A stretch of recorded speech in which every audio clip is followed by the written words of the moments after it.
వైఎస్ఆర్ కాంగ్రెస్ పార్టీకి ఒక కమిట్మెంట్ కలిగినటువంటి వర్గం ఏదైనా ఉంది అని అంటే ఏమాత్రం కూడా అనుమానం లేకుండా అది దళిత వర్గం అనేటువంటిది వాస్తవం.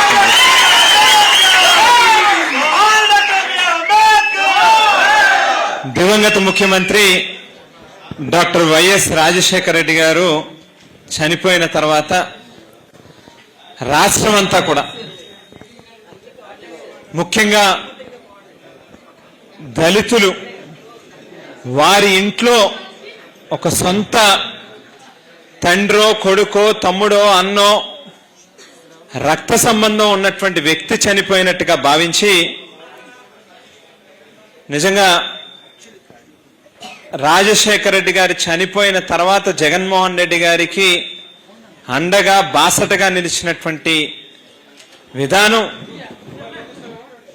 కేవలం ఆవేళ మీరు వేసినటువంటి పునాదే ఇవాళ ఎంత పెద్ద వ్యవస్థగా వైఎస్ఆర్ కాంగ్రెస్ పార్టీగా భారతదేశంలోనే అత్యంత బలమైనటువంటి ఒక రాజకీయ పార్టీగా ఆవిర్భవించడానికి కారణం ఎస్సీల తాలూకా బలమే అనేటువంటిది ఖచ్చితంగా ఒప్పుకోవాల్సినటువంటి విషయం.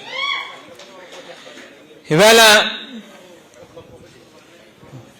పార్టీ తరపు నుంచి ఏ చిన్న కార్యక్రమం పిలిపించినా క్షణం కూడా ఆలోచించకుండా భుజాన జెండా వేసుకుని రోడ్ల మీదకి వచ్చేది దళితులు అనేటువంటిది వాస్తవమైనటువంటి విషయం. గుండెల నిండా అభిమానం నింపుకుని గొంతు చించుకుని జై జగన్ అనేటువంటి నినాదం కానీ జై వైఎస్ఆర్ కాంగ్రెస్ పార్టీ అనేటువంటి నినాదాన్ని కానీ గొంతు చించుకుని చెప్పేది దళితులు అనేటువంటిది వాస్తవమైనటువంటి విషయం.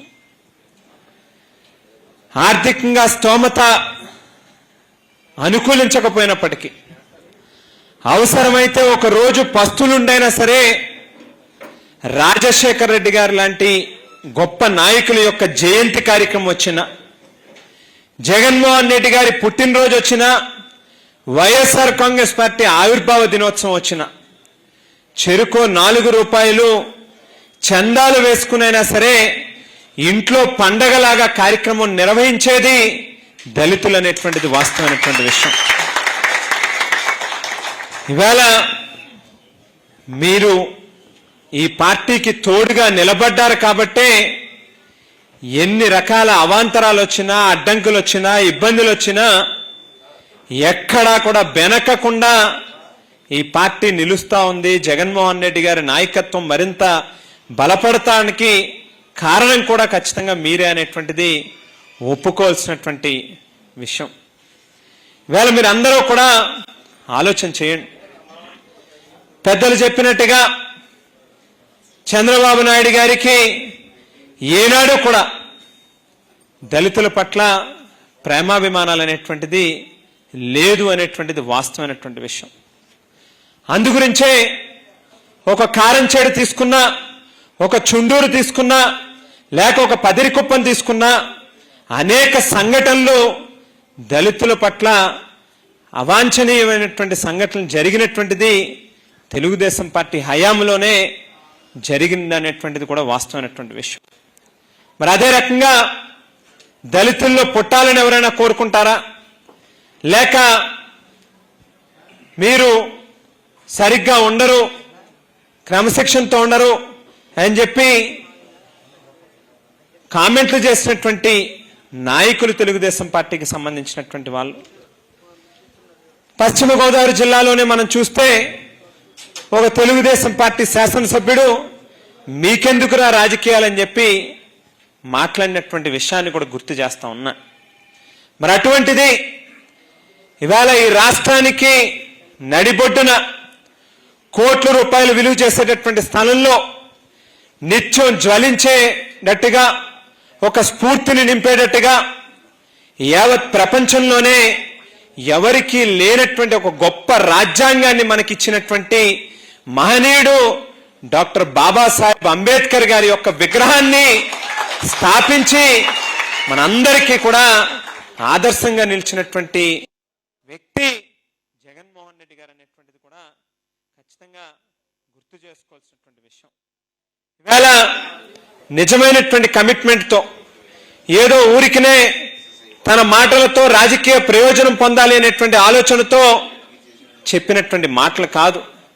జగన్మోహన్ రెడ్డి గారు నా ఎస్సీలు అనేటువంటి పదాన్ని మాటకి ముందు వెనక ఆయన ప్రతి ప్రసంగంలోని కూడా మాట్లాడారు అంటే ఆయన మనసులోంచి కడుపులోంచి వచ్చినటువంటి మాటలే తప్పితే ఏదో కేవలం రాజకీయంగా ఏ రకంగా ప్రయోజనం పొందాలనేటువంటి ఆలోచనతో చేసినటువంటి మాటలు కాదవి. కేవలం మాటలతోనే విడిచిపెట్టలే. అనేక విషయాలలో జగన్మోహన్ రెడ్డి గారి తాలూకా కమిట్మెంట్ ఏంటి అనేటువంటిది మనం చూసాం. ఎస్సీల పట్ల ఒక పక్కన రాజకీయ పరంగా అనేక రకాల అవకాశాలను కల్పిస్తూ ఏదైతే ఒక చట్టాన్ని తీసుకొచ్చి బీసీ, ఎస్సీ, ఎస్టీ మైనారిటీలకి రాజ్యాధికారం కావాలి, వాళ్ళకు కూడా ఖచ్చితంగా భాగస్వాములు అవ్వాలి అని చెప్పి గుడి కమిటీలు కానీ బడి కమిటీలు కానీ లేక ఏది తీసుకున్నా కూడా ప్రతి నామినేటెడ్ పదవుల్లోనే కూడా 50% రిజర్వేషన్ని తీసుకొచ్చినటువంటి ఘనత జగన్మోహన్ రెడ్డి గారిది అనేటువంటి విషయాన్ని కూడా ఈ సందర్భంగా గుర్తు చేస్తా ఉన్నా. మరి అదే రకంగా మనందరం కూడా చూసాం. ఏదైతే గుంటూరు జిల్లాలో సురేష్ అన్నని పార్లమెంట్ స్థానానికి నిలుచోబెట్టి ఆవేళ కేవలం ఒక ఆంధ్ర రాష్ట్రంలోనే కాకుండా భారతదేశంలోనే ఒక గొప్ప మెసేజ్ పంపించారు. ఎస్సీలలో ఇవాళ ఆయన పట్ల ఎవరికైతే నిజమైనటువంటి అభిమానం, ప్రేమ ఉంటుందో ఖచ్చితంగా వాళ్ళందరినీ కూడా నేను భుజం మీద వేసుకుని ముందుకు నడిపిస్తాననేటువంటి ఒక మెసేజ్ని ఇవాళ సురేష్ అన్నని పార్లమెంట్ సభ్యుడిగా పంపించినటువంటి విధానంలోనే మనం చూస్తే అర్థమవుతుంది. మరి ఇవన్నీ కూడా ఆయన తాలూకా కమిట్మెంట్ని అద్దం పట్టేటటువంటి విషయాలు అనేటువంటిది వాస్తవమైనటువంటి విషయం. ఇవాళ మనం చూస్తే ఈ గడిచినటువంటి ఏడాది కాలంగా రాష్ట్రంలో అనేక దాడులు జరుగుతూ ఉన్నాయి. ఏ రకంగా ఆర్థికంగా నష్టం కలిగించాలి, భౌతికంగా దాడులు చేయాలి, ఏ రకంగా ప్రతిపక్షాన్ని అణచివేయాలి అనేటువంటి ధోరణిలో ఈవేళ ఈ ప్రభుత్వం పనిచేస్తా ఉన్నటువంటి తీరు మనం చూసాం. అవన్నీ కూడా కేవలం ఏదైతే బాబాసాహెబ్ అంబేద్కర్ గారు రాసినటువంటి రాజ్యాంగాన్ని తూట్లు పొడిచేటటువంటి విధానంలో రాజశేఖర రెడ్డి గారు ఆవేళ బాబాసాహెబ్ అంబేద్కర్ గారిని స్ఫూర్తిగా తీసుకుని ఆయన కానీ జగన్మోహన్ రెడ్డి గారు కానీ పనిచేస్తే ఈవేళ దానికి భిన్నంగా చంద్రబాబు నాయుడు గారు రెడ్ బుక్ అనేటువంటి ఒక రాజ్యాంగాన్ని తీసుకొచ్చి ఏ రకంగా ఈ సమాజంలో ఒక లా అండ్ ఆర్డర్ సమస్యని క్రియేట్ చేయాలి, ఏ రకంగా ప్రతిపక్షాల్ని అనగదొక్కాలి అనేటువంటి ఆలోచనలోనే నిత్యం పనిచేస్తూ ఉన్నటువంటి పరిస్థితులు మనం చూస్తూ ఉన్నాం. ఖచ్చితంగా దీన్ని ఎదిరించాల్సినటువంటి అవసరం ఉంది. ఈవేళ ఏ ప్రభుత్వం అయినా కూడా వారికి భయం పట్టాలి అనన్నా, వారు చేసేటటువంటి తప్పుల్ని గట్టిగా నిలదీయాలనన్నా అది కేవలం దళితులతోనే సాధ్యమవుతుంది అనేటువంటి దాంట్లో ఏ రకమైనటువంటి అనుమానం లేదు. అందుకే ఇటు చంద్రబాబు నాయుడు గారికి కానీ ఈ మధ్య కాలంలో మనం గమనిస్తే పవన్ కళ్యాణ్ గారి యొక్క సొంత నియోజకవర్గంలో ఏకంగా గ్రామ బహిష్కరణ చేశారు ఒక దళితుల్ని. మరి ఎప్పుడో 100 ఏళ్ల క్రితమో లేకపోతే అంతకు ముందో మనం చూసినటువంటి పరిస్థితులు మళ్ళీ ఈవేళ ఇన్ని సంవత్సరాల తర్వాత వేళ పిఠాపురం నియోజకవర్గంలో జరిగినటువంటి సంఘటన నిజంగా బాధ అనిపించేటటువంటి విషయం. మరి అటువంటిది వీటన్నిటినీ కూడా ఖచ్చితంగా ఎదిరించాలి, నిలదీయాలి ప్రభుత్వాన్ని అంటే మనందరం కూడా సంఘటితమై ఈ ప్రభుత్వం మీద ఖచ్చితంగా పోరాటం చేయాల్సినటువంటి అవసరం, సమయం ఆసన్నమైంది అనేటువంటి విషయాన్ని మాత్రం దయచేసి అందరూ కూడా గుర్తించి రానున్నటువంటి 4 సంవత్సరాలు కూడా ఒక ఆర్గనైజ్డ్గా ఒక ప్రాపర్ కమిటీలు కానీ లేకపోతే కార్యక్రమం యొక్క కార్యాచరణ రూపొందించుకోవడంలో కానీ వాటిని అమలుపరచడంలో కానీ ఖచ్చితంగా ఒక పద్ధతి ప్రకారం ముందుకు వెళ్లాల్సినటువంటి అవసరం ఖచ్చితంగా మనందరి మీద కూడా ఉన్నది అనేటువంటి విషయాన్ని మీ అందరికీ కూడా గుర్తు చేస్తా ఉన్నా.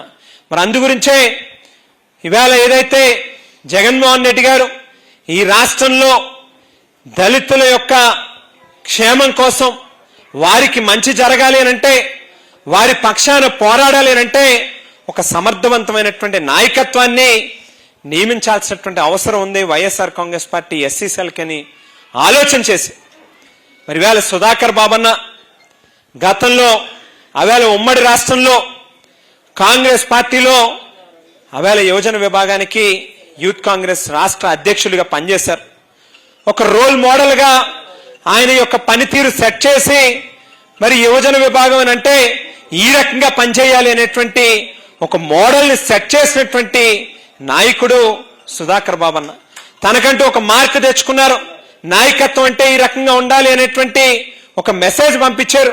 వేళ అటువంటి వ్యక్తిని తన సమర్థతని గుర్తించి వేళ రాష్ట్రానికి YSR Congress party SC cell అధ్యక్షుడిగా నియమించడం జరిగింది. మరి వారితో పాటుగా వేళ కనకారావున్న ఆ వేళ అధికారంలో ఉన్నప్పుడు కానీ లేక ప్రతిపక్షంలో ఉన్నప్పుడు కానీ ఎప్పుడైనా కూడా జగన్మోహన్ రెడ్డి గారి యొక్క జెండాని భుజం మీద వేసుకుని ఈ రాష్ట్రంలో ఎక్కడ ఏది చిన్న సంఘటన జరిగిందన్నా కూడా క్షణాల్లో అక్కడికి వాలేటటువంటి ఒక కమిట్మెంట్ ఉన్నటువంటి నాయకుడిగా వేళ వారిని వర్కింగ్ ప్రెసిడెంట్గా నియమించడం జరిగింది. వీళ్ళిద్దరి యొక్క నాయకత్వంలో ఖచ్చితంగా రానున్నటువంటి రోజుల్లో ఏదైతే ప్రతి నియోజకవర్గంలోని కూడా ఏ పేటకు వెళ్ళినా ఖచ్చితంగా మనకు తెలుసు బహుశా 100కి ఎక్కడో 1 or 6 ఆ పక్క పార్టీ వాళ్ళకు ఉంటుంది తప్పితే మిగతా 99% కూడా మన పక్కే నిలిచేటటువంటి పరిస్థితి. కానీ వారందరినీ కూడా మరింత చైతన్యపరిచి కేవలం ఆ దళితుల వరకు మాత్రమే ఆగిపోకుండా వారు మరొక 4 వర్గాల వారిని ప్రభావితం చేసి మన పార్టీ రేపు అధికారంలోకి తీసుకుని రావడానికి ఖచ్చితంగా ఎస్సీ సెల్లో ఒక ప్రధానమైనటువంటి భూమిక పోషించేటట్టుగా మీ అందరూ కూడా పనిచేయాలి అని చెప్పి కూడా పేరు పేరున అందరినీ కూడా కోరుకుంటూ ఈవేళ వేణన్న మన జిల్లా ఎస్సీ సెల్ అధ్యక్షుడు మరి ఈవేళ ప్రతిపక్షంలో ఉన్నప్పుడు ఎవరైతే అధికార పార్టీ వాళ్ళు కేసులు పెట్టినా లేకపోతే ఏదైనా ఇబ్బందులకు గురి చేసినా వాటిని తట్టుకుని గట్టిగా పనిచేసేటటువంటి వ్యక్తి ఎవరున్నారనేటువంటిదే 1-2 సార్లు చాలా క్షుణ్ణంగా జాగ్రత్తగా చూసి ఆలోచన చేసి వేళ మన జిల్లా పార్టీ అధ్యక్షులు వేణు గారు ప్రతి అనుబంధ విభాగానికి కూడా ఈ జిల్లాకి అధ్యక్షులను నియమించడం జరిగింది. మరి అందులో భాగంగానే వేళ ఎస్సీసీఎల్ అధ్యక్షుడిగా మన వేణన్నకి అక్క వనితక్క యొక్క ఆశీర్వాదాలతో మరి వేళ తనకి అవకాశం ఇవ్వడం జరిగింది. మరి కేవలం 2-3 రోజులు చాలా షార్ట్ నోటీస్తో వేళ వారి రాష్ట్ర అధ్యక్షులు ఒక కార్యక్రమానికి పిలిపిస్తే వేళ ఎక్కడ హాల్లో ఒక కుర్చీ కూడా ఖాళీ లేకుండా ఇంతమందిని ఇంత షార్ట్ స్పాన్ లో మొబిలైజ్ చేయడం అనేటువంటిది ఖచ్చితంగా అభినందించాల్సినటువంటి విషయం.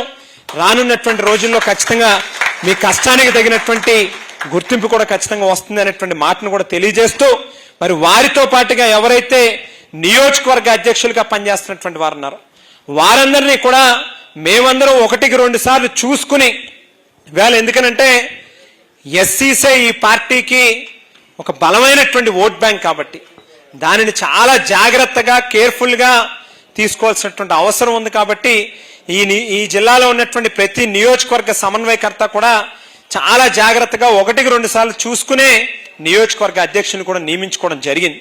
మరి వారిని కూడా వేళ ఒక్కటే కోరుతా ఉన్నా ఈ సభాముఖంగా దయచేసి ఈ పదవులు అనేటువంటిది ఏదో మీకు విజిటింగ్ కార్డు కోసమనో లేకపోతే మీకు అలంకారం కోసం అన్నట్టుగానో భావించకుండా రాబోయేటటువంటి 4 సంవత్సరాలు మండల స్థాయిలో కానీ గ్రామ స్థాయిలో కానీ అన్ని కమిటీలని కూడా సత్వరమే పూర్తి చేసుకుని వాటిని ఒక ఫోర్స్ కింద ఈ పార్టీకి ఒక సైన్యం కింద తయారు చేసి ఖచ్చితంగా మీకంటూ ఒక ప్రాధాన్యతని సంతరించుకునేటట్టుగా చేసుకోండి. డెఫినెట్ గా మీ కష్టానికి తగినట్టుగా రేపు అధికారంలోకి వచ్చిన తర్వాత తగినటువంటి ప్రాధాన్యతని ఇవ్వడానికి మేమందరం కూడా సిద్ధంగా ఉన్నాం. ఎందుకంటే మీకు తెలుసు జగనన్న రేపు మళ్ళీ మనం అధికారంలోకి వచ్చిన తర్వాత అయినా డెఫినెట్ గా పూర్వం ఏదైతే 5 ఏళ్లలో ఏ రకంగా అయితే అనేక కార్పొరేషన్లో కానీ లేక అనేక వాటిల్లో ఏ రకంగా అయితే ప్రయారిటైజ్ చేసి ఎస్సీస్ కి ప్రత్యేకించి అవేళ నామినేటెడ్ పోస్టులు ఇచ్చారో రేపు మళ్ళీ ఖచ్చితంగా డెఫినెట్ గా దక్కుతుంది అదే రకమైనటువంటి అవకాశం. అందులో మీకు మరింత ప్రయారిటీనిస్తూ మీకు తగినటువంటి హోదాను కూడా కల్పించేటటువంటి కార్యక్రమం జరుగుతుంది. కాబట్టి దానికి తగినట్టుగా ఈ 4 ఏళ్లు కూడా మీరు కూడా పనిచేయాలి అని చెప్పి కూడా మీ యొక్క మన నియోజకవర్గం అధ్యక్షులు కూడా పేరు పేరున అందరినీ కూడా కోరుకుంటూ ఈ అవకాశం ఇచ్చినటువంటి పెద్దలందరికీ నా హృదయపూర్వకమైన కృతజ్ఞతలు తెలియజేస్తూ సెలవు తీసుకుంటాను. జై హింద్, జై జగన్.